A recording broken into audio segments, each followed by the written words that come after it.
Well, it's a very warm welcome back to Independent Off-Tube studio commentary from the game in Group E, Philadelphia, where it's Curacao 0, Ivory Coast 1. Nicola Pepe with a goal for Ivory Coast on 7 minutes. A little bit harsh on Curacao, maybe conceding the goal so early because they had made a bright start, but two defensive mistakes led to that goal. And since then, although Curacao have enjoyed a decent amount of attacking possession, overall they've not had enough of the ball really to make enough problems for that Ivory Coast defence. At the other end, Ivory Coast have missed a couple of decent chances, and a couple of better balls into the box could have actually caused Curacao even more problems. So it's finally poised. Curacao know that if they can turn this game around and get themselves a win this evening, they still have a fighting chance in the group. The other game currently is 1-1 between Germany and Ecuador. That game is also available on our service. But for the time being, we are on the way in this second half. But just literally a couple of seconds after the restart, the referee has stopped play. I think there was an early offside, actually, looking at that. There has also been one change at the break with Amad Diallo going off. It's a bit of a disappointment. He looked a decent, was playing well in the first half, but Inau Uluai has come on to replace him. So potentially there might have been a bit of a knock there for Amad Diallo. We'll have to wait to see after the game what the Senegal manager has to say about that. But Senegal are in possession now at the edge. Just to confirm, Amad Diallo has gone off and Inau Uluai has come on to replace him. It's myself, Paul Szczerbakowicz, and Dale Rosso taking the action. Dale, bit of a surprise. Amad didn't look like he was injured at all in the first half. No, he didn't look like he picked up a knock. I didn't see him go down all too many times either. It's not like he was playing poorly. I think he was the better of the two wingers, if you were to compare him to Yan Diomande in the first half. So, a curious decision if he's not injured, really. Yeah, it is a strange one, but it is Christ Inau Uluai who comes on to replace him now. And we'll see what impact he can make. I think he's got quite big shoes to fill because, as I say, Amad was quite a busy player in that first half down the right-hand side, linking up very well with Nicola Pepe. But if there is a slight knock and there's a slight risk, and obviously Ivory Coast want to go as deep into this tournament as they can, Amad is going to be a big player for them. So if they need to give him a bit of a rest, the second half against Curacao probably is just the right time to do that. So just to remind you very quickly of the full 11s, it's Room in goal for Curacao, a back five of Brene, Gari, Obispo, Floranes and Fonville, four in the middle of Chong, Comencencia, Leandro Bacuna and Juninho Bacuna, with Lacadia as the front man. For Ivory Coast it is Fafana in goal, back four of Doué, Osman Diomande, Kosanu and Perry. The four across the middle are Inau Uluai, who comes on for Diallo. Then it's Kessi, Sangare and Yan Diomande, with Pepe and Boni as the front. So we did just see a graphic suggesting that potentially Inau Uluai will be joining Pepe and Boni as a front three, although Diomande certainly seemed to be pushing on that left-hand side as the winger. So wait and see exactly how that pans out for Ivory Coast in the second half. They are in possession, playing through the middle here now, ball rolled back towards Gari. But I think the danger from Curacao is that Ivory Coast may be quite happy to just play a bit of keep ball in this second half for long spells, and it's whether or not Curacao are good enough to actually break that up. Yeah, I think it's going to be very frustrating, I think, for Curacao in this second half. As you said, Ivory Coast, they're going to be more than happy to hold on to the ball, and I think they're more than good enough to do so, although we are seeing quite an aggressive press already. We are absolutely, and so the ball going out for a throw, that's going to be a throw to Curacao immediately. A bit of pressing there from Juninho Bacuna, then he takes the long throw himself. It's a good throw as well towards the penalty area, but there's a foul there from Jurgen Lacadia, just bumping into the Ivory Coast defender. In fact, it wasn't a defender, it was Ibrahima Sangare, the midfielder there, who dropped back into his own box. He was bumped off the ball, and Glenn Nyberg, our referee from Sweden, immediately giving the free kick, and Ivory Coast now all the way up towards the halfway line. It's a quick glance across, no change in the other game, still 1-1 between Ecuador and Germany. So as it stands, it would be Ivory Coast and Germany and Ivory Coast are going through as first and second respectively, and Ecuador with their two draws, potentially that wouldn't be enough to see them going through to, well, it wouldn't be enough to see them as a third place side, so they're going to try and do whatever they can in that second half against Germany. But the ball now back at the edge of the Curacao penalty area. It's with Floranes over towards Fonville on the left hand side, immediately being closed down by Pepe. Floranes again doesn't want to play it too long. He thought about it, he looked across for the diagonal ball, but he just plays it square. Pressing there from Yan Diomande, and it almost pays off. It does pay off because there's a loose ball there from Gari, and there was a foul from Gari as well, but a referee plays advantage, and here come Ivory Coast now, switching over towards the right-hand side. Options inside the penalty area here for Doué if he can get the ball in. He just checks his run. Now he makes a run towards the edge of the area, gets that cross in. It's into the penalty area. Oh, it almost made its way through to Yan Diomande. Just a little bit too lax potentially there was Brené, but he gets away with it.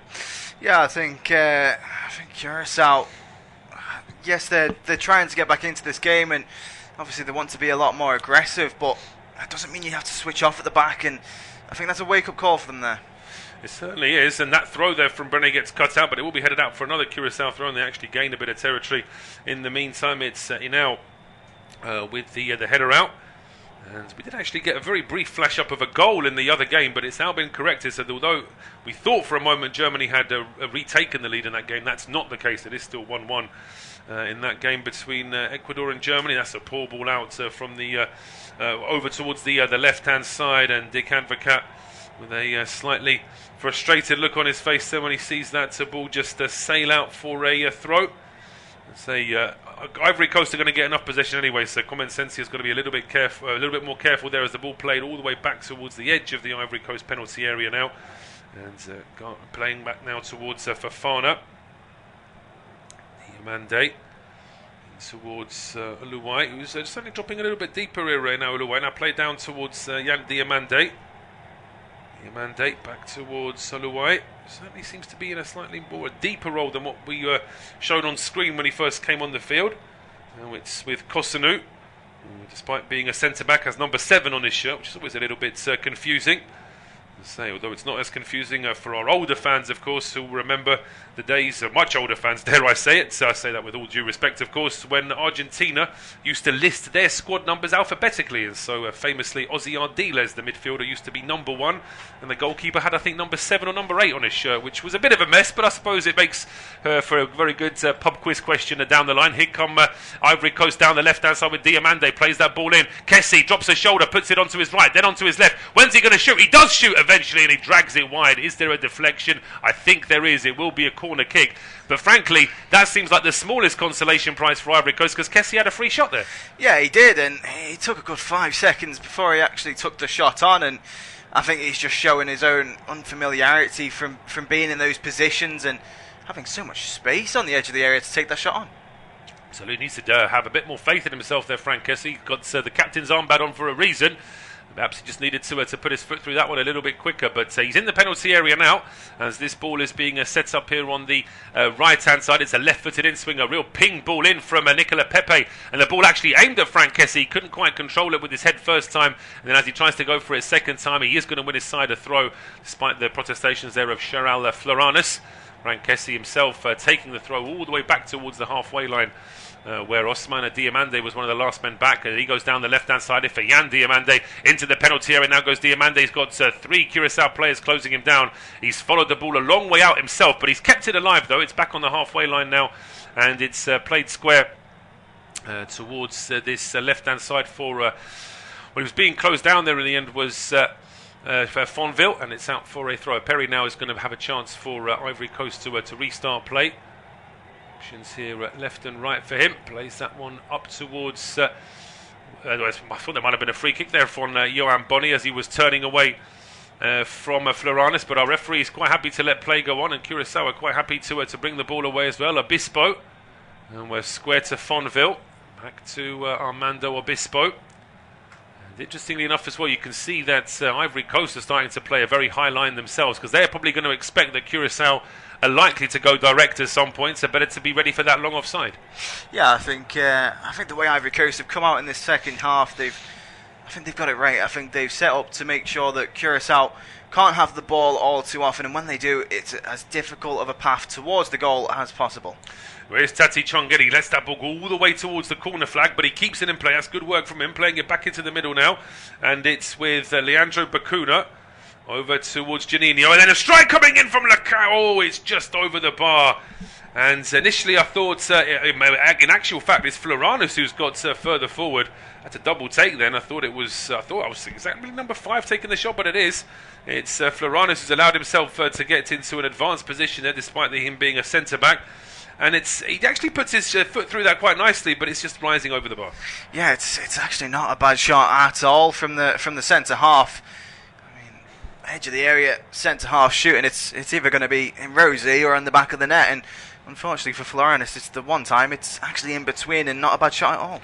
Not a bad shot at all. The ball now played up towards the halfway line. Curacao perhaps with a bit of wind in their sails now after that last move, and they're trying to get forward again here, but that's a loose ball from Leandro Bacuna. But just as loose a ball was the ball out from Ivory Coast. It's been won back here by Curacao in midfield.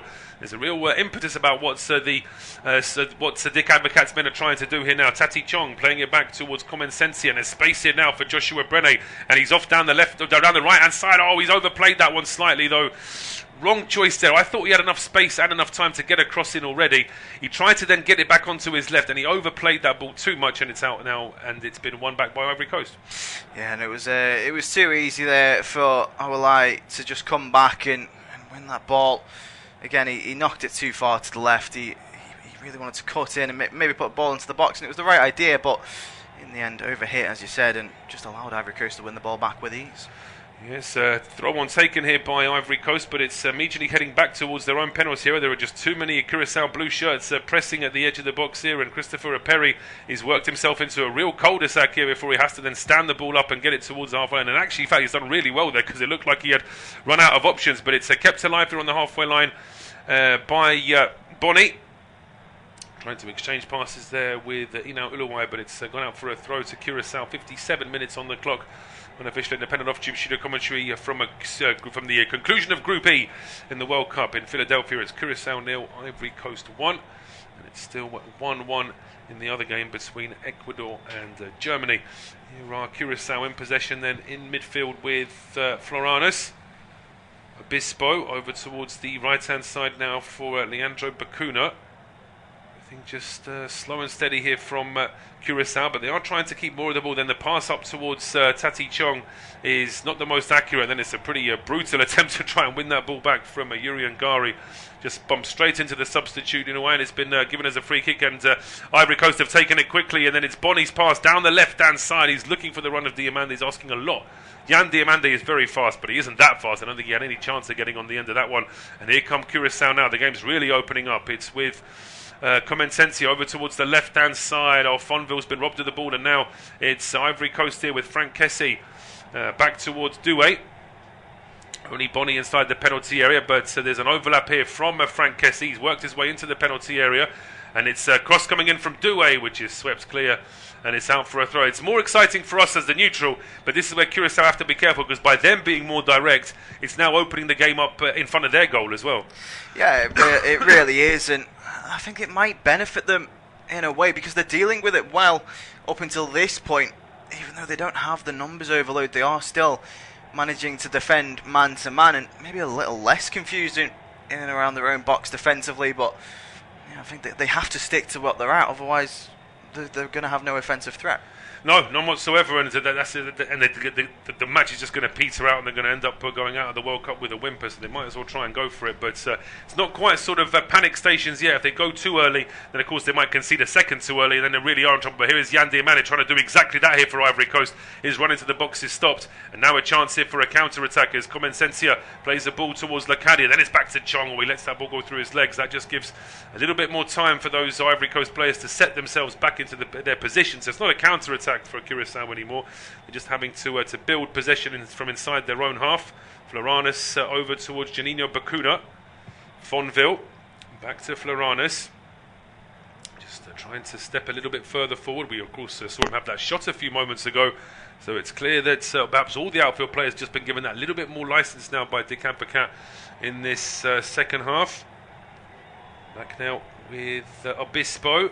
Long ball towards the edge of the area, confident header away there by Kosanu. Ball into midfield, and a chance now for Ivory Coast. Nice turn there from Nicola Pepe, spinning away from danger twice before he plays it back into his own defensive line here for Osman Diamande.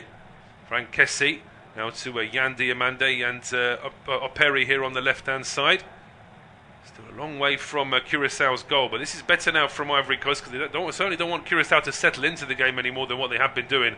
Here is Operi now, got Diamande in support on the left-hand side, working towards the edge of the penalty area. Back towards Luai.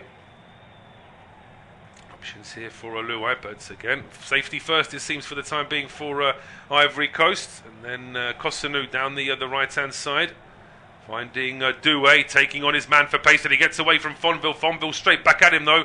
He's trying to force a corner kick. He's not going to be able to get a deflection. He's having to check back. Then he works another opportunity to get that ball into the box, finding Pepe. Pepe, all he can do is play that ball back to Douay, right by the corner flag now. You've got to credit both men there, I think. It was good work from Douay to keep that ball alive, but also great covering there from Fonville. Yeah, Fonville kept up with him there. Wasn't going to give him any real room to put a ball into the box, and defended it well when the ball did come, but unfortunately just actually didn't come away with possession, which I think is what Curacao need right now. Exactly what Curacao need. Curacao are getting ready to make their first change of the evening as well. We can see that number 11 is getting ready to come on. It's Antonise who's getting ready to make his appearance just now. He's coming on here to replace the number 8, Livano Comencencia, who perhaps wasn't quite as busy as Dick Advocat would have liked. So Antonise now on, Jeremy Antonise now on. The 24-year-old plays his club football for Kifisia in the Greek league, albeit I think they're in the second Greek division as far as I'm aware. But in any case, he'll be coming on now, just trying to perhaps add a little bit more pace into that midfield, because he is a forward rather than a central midfielder. Yeah, I think it shows the real sign of intent from Dick Advocat to get forward, get some numbers in and around the edge of the penalty area as well, because that's where most of their chances are coming from. Curacao, they're getting shots from the edge of the area, but maybe don't have the personnel to take them. But with Antonise on the pitch now, maybe they do. Maybe they do, and I like the fact that Dick Advocat's made this change a good 5-6 minutes before the hydration break as well. So he really does want to give his new forward as much time as possible to really get into the game. Yeah, I think it's wise as well, because Antonise, when it comes to that hydration break, will have already had a feel for the game, maybe where the weaknesses are in the Ivory Coast back line, and we can already see he's filling in maybe on that left inside channel for Curacao, so maybe Juninho Bacuna's tucking inside. That's what they'll be hoping for, as the ball now played towards the penalty area, but towards the Curacao penalty area, I should say. But easy there for Eloy Roux, who's actually had a very quiet second half so far. Had a little bit of work to do in the first, but overall neither keeper's really been worked too much this evening. Not even from crosses, not really been that much in terms of goalmouth action, but it has been an engrossing game. Of course, the stakes are very high, but it's also the fact that it's finally poised. You've got this very busy and eager, inexperienced World Cup team against a solid African side who really do know how to play in these tournaments, but perhaps haven't quite found their level in this tournament yet. So it really is a delicate balance here as to whether Curacao can upset Ivory Coast, or whether Ivory Coast have just got enough to see the game out and potentially extend their lead as well. But they're pushing forward now, are the Ivorians, and they've got options at the edge of the area as well. They've all just slowed down here at the edge of the box. It's now back with Kessie. Douay into Pepe. Really is adopting that more wide role since Ahmad has gone off the pitch, and the ball actually finds Pepe into the penalty area, and that is the goal that potentially is putting Ivory Coast into the last 32 and potentially is sending Curacao home, because Nicola Pepe just had too much space, and that's what he loves to do. He's a left footer playing on the right. He loves finding those curling efforts into the top corner, and that's exactly what he did. Yeah, and it's clinical from Pepe. It's a shot he will have taken 100 times in training, but they don't get the option to take it on all too much in games, and Pepe snatched at the chance to do so. The Ivory Coast fans celebrating just as much as the players are, and Curacao players, well, they look down, don't they? I think they realise now that there's not really much chance for them to get back into this game, and they just switched off defensively, allowed Pepe to get in behind, and too much space in the box for a player of his calibre. Great finish though, isn't it? It's a superb finish from Pepe. Great ball from Ibrahima Sangare to find him, but when that ball finds Pepe, there's still a bit of work to do, but it really is a measured, powerful and precise. I mean, you can see there's power on that as well. The goalkeeper there, Rooms, barely got time to get his arm across, and the ball's already flying into the top corner. And Nicola Pepe ruthlessly there putting Curacao to the sword, because now with just 26 minutes to play, it's hard to give them a chance, really. Yeah, it certainly is. I think Curacao, I think they understood that they had to score 2 goals in this game to really stand a chance of going through, but now they've got to get 2 to even make it a competitive game. Get 3 if they want to go through against an Ivory Coast side that seems to keep them quiet for most part. They did, and it's interesting now is that we saw that substitution, the attacking substitution, just a couple of minutes before that goal was scored. But it's just a little bit too lax in terms of defence there. That pass from Sangare never really should have got through to Pepe. But it's Tati Chong now. Curacao can get a goal back quickly, that all of a sudden it may be game on, but it really is a big ask from now. Tati Chong is dispossessed. Ivory Coast now back in possession. Ball played through the middle here from Frank Kessie, but he's asking too much of Nicola Pepe there, who is now, of course, on a hat-trick. Yeah, Nicola Pepe really looking to obviously get that third goal if he can, but I think the main thing for Nicola Pepe is that he's not actually being in and around the penalty area all too much himself. He's really wanted to play off of Johan Bonney, who's really took the front of the defender's attention, which has allowed him the free space to run in behind. And we saw it into the lead up. The pass was Pepe to I think it was Diamande on the right, and then Kessie who found him through. So a really neat play where he dropped deep and then made the run. He did, and so we got Curacao back in possession now, trying to get forward again. They're down the right. Tati Chong again just being asked a little bit too much there with that pass to him. It's very well marshalled out of play there by Osman Diamande. Out for a throw to Ivory Coast here on the left-hand side. But there's going to be another change here. I mean, we're probably 90 seconds away from the drinks break now, but we are going to see another change. And just waiting for confirmation as to who it is who's going to be going off. Is this Pepe going off now? Yeah, I think it may well be. So we're not going to see Nicola Pepe getting a hat-trick this evening. It's going to be a triple change here for Ivory Coast. Yeah, I think the only reason I can possibly think of for Pepe going off is that, yes, he's got 2 goals and yes, he's on for a hat-trick, but he's also got a yellow card. And you wouldn't want to see him sent off in the later stages of this match. And yeah, Bonney's also going to make his way off, as well as Jan Diamande, who I have to say hasn't been all too impactful, if at all impactful in this game. Well, that's potentially maybe why they want to give somebody else a chance, but just confirmation: Toure, Diakite and Wahi coming on to replace Pepe, Bonney and Diamande. So that's 3 very basically a swap of attacking players there from Merce Faye. Trying to give Ivory Coast a little bit more, give the players a bit of a run out now. Of course, we're into the business end of the tournament, and now that Ivory Coast are 2-0 up, it's all a case of them just seeing this game out and making sure that they are in the last, well, they will be in the last 32 if things stay as they are. And I've got to say, and I don't say this to sort of be disrespectful, but as it stands now, I think Ivory Coast need to step up a little bit. It may well be once they're in the knockout stage, they are going to have a slightly different approach, but they've just been a little bit too slow and static, not just in this game, but I think across the 3 games in the group.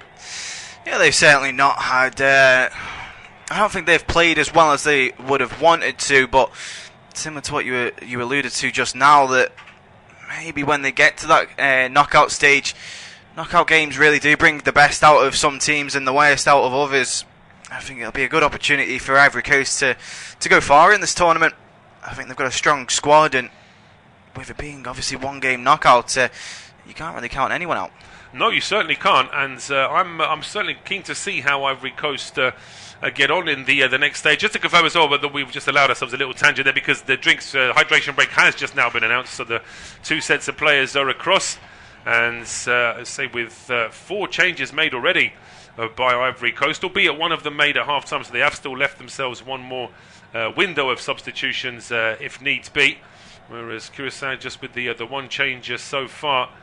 But what does Dick Advocat tell his players now? I mean, they've got 20 plus minutes here to try and save their World Cup. Have they even got half a chance of doing that? I think at a certain point you've just got to tell your players to enjoy themselves. Now they're 2-0 down going into the final quarter of what's been already an immense World Cup realistically for Curacao. I think at a certain point, just tell them to enjoy themselves, maybe get a goal, maybe get a second, but don't put the pressure on them too much. The game's basically getting away from them now. It is. They've got to be very careful. Just to confirm, it's Basu Toure who's come on here for Diamande. We didn't confirm that it was that change, but I say both managers I think would be saying that they want a little bit more from their players. But that said, Merce Faye, I think it's a very fair point you make, that the point of the group stage is to get out of it. You're not there to get to win any style points. In fact, you don't win style points at any time in the World Cup. It's about getting as far as you can into the competition. And for all the complaints we've had over the years about England's negative style, if you offered England fans that they win the World Cup 1-0 in every game and they are world champions at the end of it, they will take it all day long. Yeah, I think that's reflective of the outcome of the Premier League this season. We saw Arsenal come into the season with a more defensive mindset, which I think England have incorporated into their tournament run as well. And yeah, I think if you were to offer any fan of football at all a defensive play style, but you're going to win trophies, they wouldn't turn it down. No, they certainly wouldn't. And although, albeit as West Ham, of course, famously complained about their style of play, even though they won a European competition in the same year, and they got rid of their steady manager, and so now 2 seasons later they're playing in the second tier. So as I say, you've got to be very careful what you wish for as well. But we've had our drinks break now. The 2 sets of players are slowly making their way back onto the field. It is Curacao 0, Ivory Coast 2, and it will be Dale to take us through to full time. Yeah, it should be smooth sailing really here for Ivory Coast going into the last 20 or so minutes of this game. But maybe, just maybe, Curacao can cause some sort of upset. But the Ivory Coast fans are celebrating like they've already gone through, as I think most would in this situation. Of course, they, with a win, guarantee that they go through, but also with a draw, guarantee that they go through. So they'd need one real comeback, Curacao, to obviously jump over Ecuador and Ivory Coast. As it stands, there's a 5-point gap between the two sides, and Curacao have a mountain to climb, realistically, as Obispo plays it in towards Gary. Along the back line, finds Florenus. And again to Gary, and it's a high press from Ivory Coast. Now, obviously the fresh legs all wanting to prove themselves. Of course, Torre, Wahi and Diakite all coming on just before the hydration break, so they'll want to use this time as well to prove to the manager that they should deserve a start in the next game. Absolutely, it's to say the manager will have his sort of best 11 in his mind, but he's got a squad of 26, and with these performances from Ivory Coast not quite being at the level you'd like them to be, then potentially there are options, and now Ivory Coast have given the ball away. Yeah, Curacao coming forward on this right hand side. Brené with the ball in behind. Was he offside? Yes, he was. The flag has now been raised, although it was quite late. Of course, they are told to delay their flag as time goes on, but even still. Yeah, I mean, it was slightly. We'll see whether or not. Yeah, I mean, I'm not even sure. Well, actually, looking at it from one angle, it seems like he's obvious, but he's only maybe one step in it. I know that fans and players get frustrated sometimes with these late calls, but I'd rather they're late but right, rather than they go too early and then we see after the replay that he was actually onside.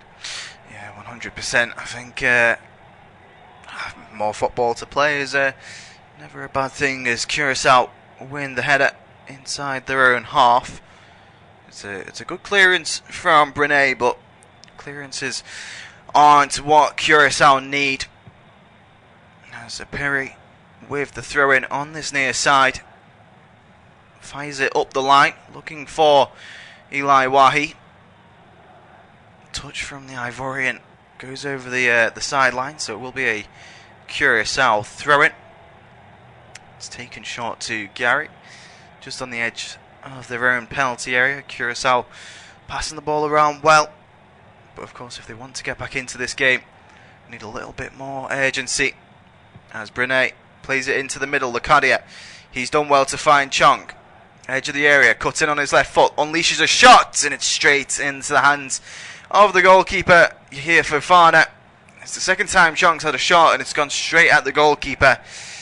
Obviously opting for power from that range, but realistically an easily decent save. Yeah, it was a decent save, and there are no issues there for the goalkeeper. But now straight away, Ivory Coast maybe put himself under a bit more pressure. Yeah, he's trying to play it out from the back as it goes back to Fofana. Once more finds a Perry. He'll then play it into the middle for Ulai, who's of course picked up that midfield role, curiously enough, since coming on. But Ivory Coast still coming forward, edge of the area. Quick 1-2 between Kessie and Diakite. Back to Diakite, now with Sangari. Kessie again. It's good movement of the ball from Emerse Faye's side. Ivory Coast just controlling the game now, seeing it through. It's been a professional performance from them so far. I can't imagine them losing their heads at this stage of the matchup. No, I think that from Curaçao's point of view, they are doing their best to try and upset Ivory Coast. Just as I say that, they're giving away a needless free kick there in midfield, and Juninho Bakuna arguing with the referee, but that is going to be a yellow card. And he wants to be careful arguing with the referee in such a manner. He's very close to the referee, of course, not the captain either. That goes to the honours of his brother, Leandro Bakuna. Maybe just obviously signs of frustration kicking in now, as the graphic ironically pops up saying that he'll miss the next match for the yellow card, but as it stands there won't be a next match to miss, as Diakite turning up that right hand side, does well to get past Fonville momentarily until the ball into the box is blocked, so it will go out for a throw in, and again not wanting to go long into the box, rather just throw it up into the sky, but it's straight to the head of Fonville. He's returned the favour in kind though, as Ivory Coast back in possession, ball into the box, maybe slightly overhit, but it'll still allow Torre to chase it down. He does well to keep it in. No, he doesn't. The first touch, he was asked a lot to be fair, was Torre to keep that in, and the first touch looked like he might have done it, but in the end it rolled over the touchline. And another change for Curaçao, and they're certainly going for it now. They don't really have too much choice otherwise, but Gary off, Noslin on, and they're also going to bring on Castania, so two offensive players, be it in midfield or attack. Yeah, absolutely. They are. As I say, they've got nothing to lose now. If they can turn this into a bit of a mad end towards the end of the game, get a goal and make it a bit more exciting for their fans, then why not? They might as well do it. There's also going to be a change for Ivory Coast as well. We're just going to confirm that it's, I think we just saw the number 8 being flashed up there. Yeah, so it is going to be Frank Kessie to go off. And it looked to me like it was Jan Seri. It is Jan Seri that's come on to replace him. So that's the pretty much a like-for-like central midfield swap there, I would say. Yeah, it certainly is. I thought they were taking Comenencia off twice then. Certainly not a great performance from him, but not one to warrant being brought off twice, as I said. Just get confirmation of the other Curaçao player who went off. It's also Fonville who's made his way off the pitch, so two defensive players going off and two offensive ones coming on.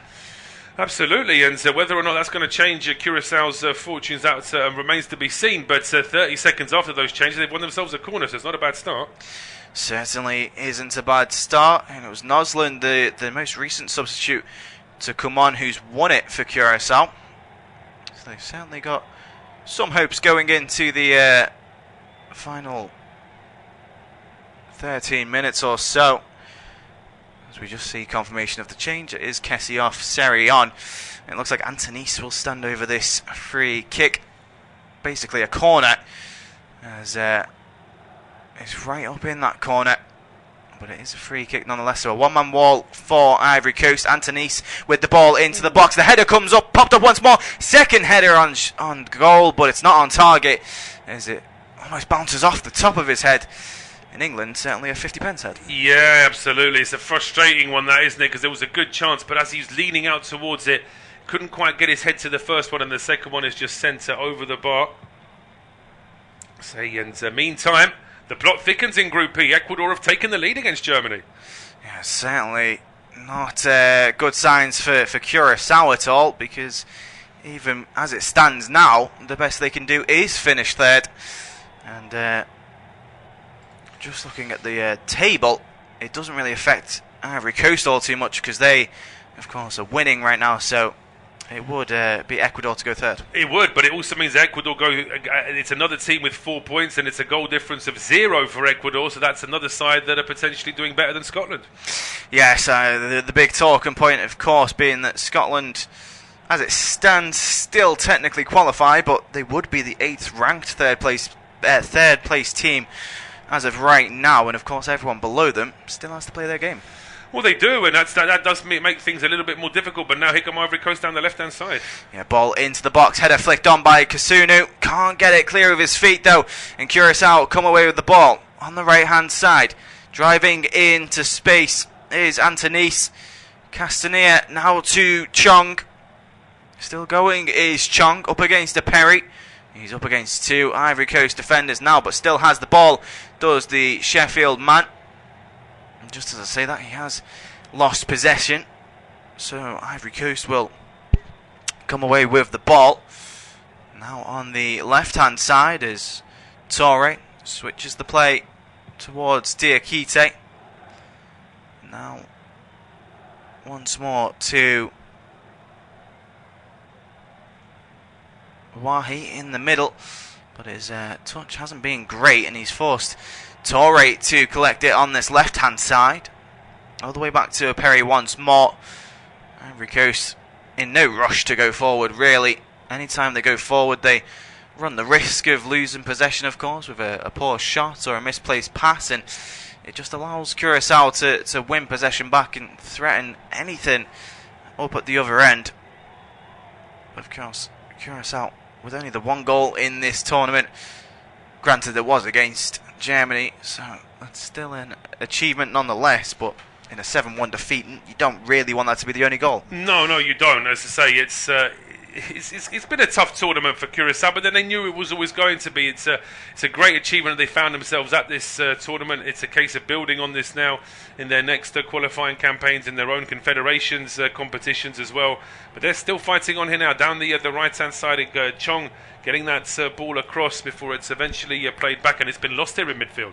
Yeah, they've lost the ball as ball in behind, looking for Wahi, but the header had to be won, and was won well by Obispo. As Curacao come forward again. That ball didn't go over the touchline as Ivory Coast players protested that it had. I guess to Curaçao's benefit, of course, the fact that they started with a 5-back with essentially 5 full-on defenders means that even though they've made these changes, taking off the 2 centre-halves in Fonville and Chiari, it's not really affected them in terms of their setup, because they can still have a strong 3 at the back. They can still have a strong 3 at the back, and it's allowed them to have just that little bit more flexibility in terms of their midfield setup. But here come Curacao again, the ball across just cut out. Yes, Noslin's pass not the greatest as he finds Antonis, who loses the ball. Ivory Coast now with the long ball over the top. Header's been won by Brené. Touchdown well by Bakuna. He's transitioned over to this right-hand side, maybe trying to get a little bit more involved, and of course to allow Antonis to play his favoured position. But a free kick has been won by Curacao.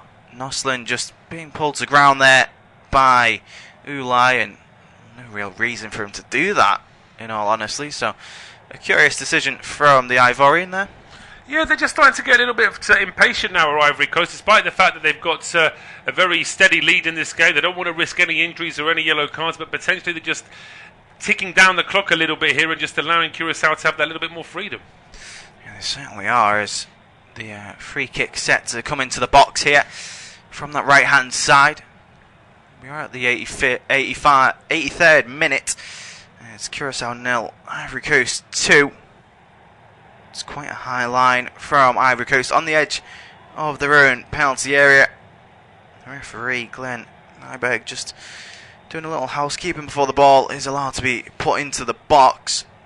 I think just going back to the point of the frustration building for these Ivory Coast players, of course the 5 who've come on as substitutes will all want to actually make an impact in this game and not just see it out, but also they're all attacking players, so they'll want to go forward and maybe even contribute to a goal. And being on the back foot won't make them all too pleased about that fact. No, it certainly won't. It's and that's potentially why we're just seeing a little bit of a disjointed approach now from Ivory Coast, because they haven't got that sort of spine of the team anymore. It's a case of getting a few players to run out. But here comes the free kick for Curacao. Yeah, it's flicked on once more in towards the back post. Bakuna keeping it in. Was he offside in doing so? No, he wasn't. The ball fired back into the area again. Punched away by Fofana. Headed in back once more, but Ivory Coast will get it clear. Diakite on this right-hand side. Being chased down well by Antonise. Seri. Good ball over the top. Will be able to find Diakite. He's done so well, but Florenus made his way across to win the ball back for Curacao. As Leandro Bakuna picks up the ball once more to Noslin. Bakuna just on the edge of the Ivory Coast half. Finding Noslin once more. He tries to put a ball into the box, claiming it came off the hand of O'Perry, but doesn't get the free kick. Instead gets the throw-in going his way. As he finds Bakuna once more. Just inside the Ivory Coast half. Certainly running out of time. And we're seeing here that Gervain Castanier has been given a yellow card. And again, will miss the next match if Curacao were to somehow qualify. But from this stage and this point of the match, it's looking ever so unlikely as a ball. Trying to find Juninho Bakuna in behind has been intercepted by Ivory Coast. And again, I mean, he looks like he's running, but he couldn't be moving slower. It is, yeah, but it's almost static there. As I say, I always joke that the slowest you'll ever see a footballer move is when they're pretending to jog when they've been substituted and they manage to sort of jog slower than a normal walk. But that was almost on a par with that. He really just slowed down. It's just the case is almost ticking down. But Curacao getting ready to make a final 2 changes. But here come Ivory Coast now down the left. Yeah, it's all right with his ball into the box, and the deflection nearly sends it into the back of his own net. Obispo, who I have to say the cameras have been focusing on quite a lot in this game, and his reactions have been so empathetic, of course, that you can see the emotion on his face. You can see how let down he is with how this game's gone. That would have certainly made it bad to worse. He would have been crestfallen there if that had gone in. I mean, in fairness, there was always about a yard in it, but for a second there, the way that he cut across that ball, it looked like there could have very easily been an own goal.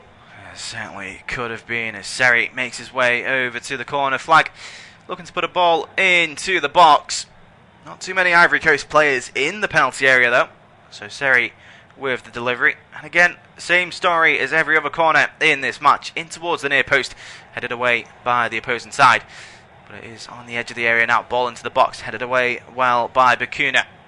Edge of the area once more. Diakite now on the right hand side. Has he given away a penalty there? No, says the referee. Curacao still in possession, looking like they're going to get away with one there. And yeah, it looks like Glenn Nyberg was... Well, he was steadfast in his decision. Well, he was. I mean, I'm quite surprised really by that. I mean, as I say, obviously VAR can have a look at that. Maybe we'll be getting a replay of it in just a moment as well. But to me, it looked like there was a decent shout for a penalty there. There certainly was. And of course, before Ecuador got their goal that put them in the lead, we did think Germany got a goal to put them in the lead, but it was actually a penalty that was overturned. So penalty drama in both games in this group. As Ivory Coast come forward on this right hand side, but Floranis has done so well there. Just to, well, he's done well to win the ball back. The pass back to the goalkeeper was maybe the riskiest thing he's ever done. Yeah, I would say so. I mean, the keeper wouldn't even have time to congratulate him for that great bit of defending, because he was immediately having to slide in to deal with that awful back pass. But the ball is eventually cleared. Castagne is just chasing that one all the way to the edge of the Ivory Coast penalty area. But the Ivorians are now back in possession. Yeah, it's a job done at this stage. I think it was job done as soon as the second goal went in, but even more so now, even the Curacao players have, I think, maybe stopped believing that they could get a goal. And then, of course, 2 or 3 back into this game. As Yushia Fofana just playing the ball out towards the left-hand side. Touched down well by Ulai. Now into the middle. Sangare breaks away. It's a lovely ball in behind, finds Wahi, his shot, brilliant save there from Room. Finding Wahi in behind, it's a brilliant pass from Sangare as well. The shot from Wahi, not the greatest though. No, it wasn't the great saves from Wahi. It's not quite worked out, I think, the way that Emre Faye would have wanted, and we can see the third place rankings now. Ecuador will be top of that group as it stands. With their 4 points and their 0 goal difference. Next it's Bosnia with their -1 as a shot comes. Oh, it's a shot from 40 plus yards. And although the ball has ended up tipped over the bar, the goalkeeper for Fofana has actually ended up in the net himself. Yeah, it's a difficult save he had to make there, really. And we're just seeing a replay here of the penalty shout. And he's well, I mean, you said penalty shout. I mean, I was about to say for the penalty that wasn't given, that clearly probably should have been given, and then maybe a second yellow for Juninho as Bakuna as well. Yeah, he's I think he's angling for the fact that it could have been shoulder to shoulder, but it was certainly shoulder to back. And yeah, we're just seeing the save there from Yahia Fofana. I mean, he had to make it. It was certainly going in the back of the net. Certainly was, and he did well just to get his hands onto that, tips it over and away for a corner kick, and just as this corner kick is about to be taken, we're getting to the 90th minute, so we're going to see added time, I'm thinking probably about 6 minutes. Yeah, it certainly is looking like it's going to be around 6 minutes. I think that's a valid guess, but we'll find out in just a moment. No need for guesses as the ball comes forward along the right-hand side, and Antonise cuts in on his left foot, finding Chong once more. Ball into the box. Can Ivory Coast clear it away? Yes, they can. All the way out to Floranis on that left-hand side. Still yet to see the ball go up, so maybe we did have to guess after all. Antonise on this left-hand side. Up against Diakite. He loses out to the Ivorian.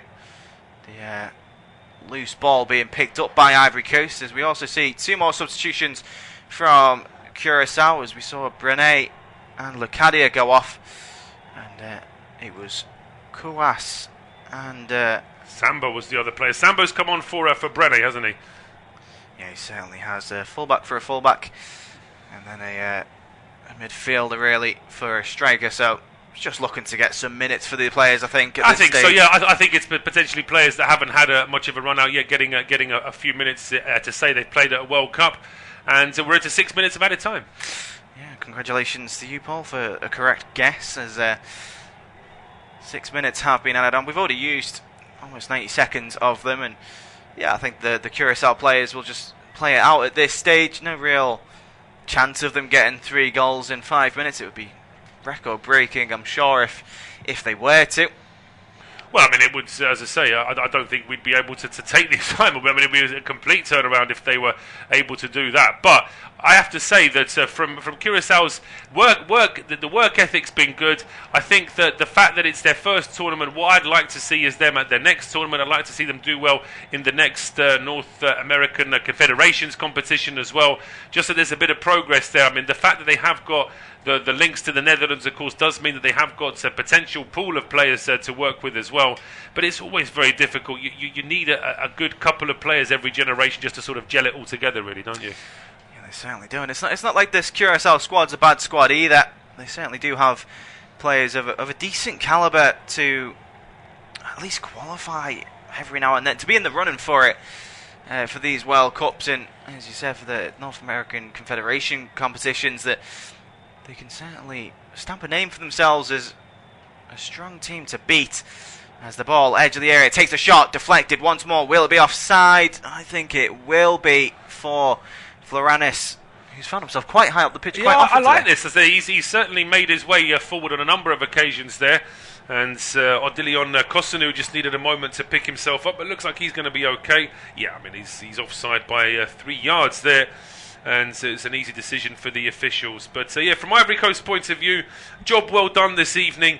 But we still need to see a little bit more. I think that Emos Faye will be saying to his players that we've got through the sort of the workman-like stage of the competition. Depending on who they get in the next round, of course, that will certainly have an impact on what kind of team that they pick. But yeah, I mean, you mentioned the fact that the Curacao squad has got talent, and the Ivory Coast squad definitely does. We'll get your thoughts in a second, because here come Ivory Coast again. Yes, Ivory Coast inside the penalty area. It's a lovely ball through, laid off once more. Maybe a pass, one too many, but the shot comes in, takes a deflection. Not a bad shot from Wahi, but I still think that Torre running through still could have put his foot through it. Torre could have put his foot through it, absolutely, and in the end, the effort is deflected wide, and you can see the Curacao players just starting to flag a little bit now as we're into the last couple of minutes. But there's certainly, we're getting shots of some Ivory Coast fans. They're not flagging at all. They're absolutely loving it. Certainly are, and I think any real fan would. Seeing your team qualify for the knockout stages of a World Cup, as the ball delivered in towards the back post, cleared away by Curacao, only to the edge of the area. As it's fired up once more for Obispo, of all people, to try and bring it down. Unable to do so as Ivory Coast win possession.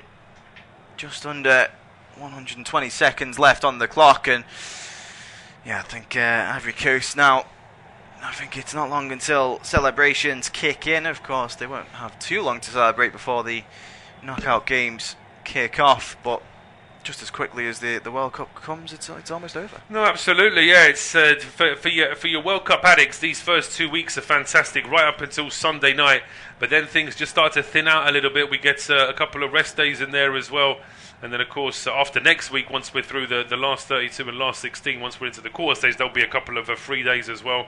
But just a reminder, of course, all the games will be available on our service, as will all the games from the new up-and-coming domestic season. It's quite incredible that here we are wrapping up the group stage at a World Cup, and watching television earlier today, we were getting the first round of the EFL Cup being drawn. I mean, it's madness, really. Football never stops, but here come Ivory Coast again. Yes, Ivory Coast coming forward, and football might not stop, but Curacao looking like it's a stop to their tournament run. Of course, high hopes really for them to have qualified in such a group with Ivory Coast, Ecuador and Germany, but they haven't put up a poor showing in any way, shape or form. Ball into the box is being claimed by Fofana as he dramatically, in a Jordan Pickford-like fashion, collapses onto the ball. I absolutely agree with that analogy. That's very much Jordan Pickford-esque in the way that he hit the deck there, and long clearance from him, and the way he sliced that booting out was very much like Pickford as well. He's certainly been watching some Everton tape, maybe, as Curacao tried to win the ball back, but the clock is ticking down now. 5 seconds until we hit that 6-minute mark, and I can't imagine Glenn Nyberg will have any reason to keep the game going as he does blow his whistle for full time. So Ivory Coast going through. Ecuador looking like they're going to finish third with 4 points. So an entertaining end to this group as well. But Curacao has seen their World Cup hopes come to an end as it is full time. Curacao 0, Ivory Coast 2.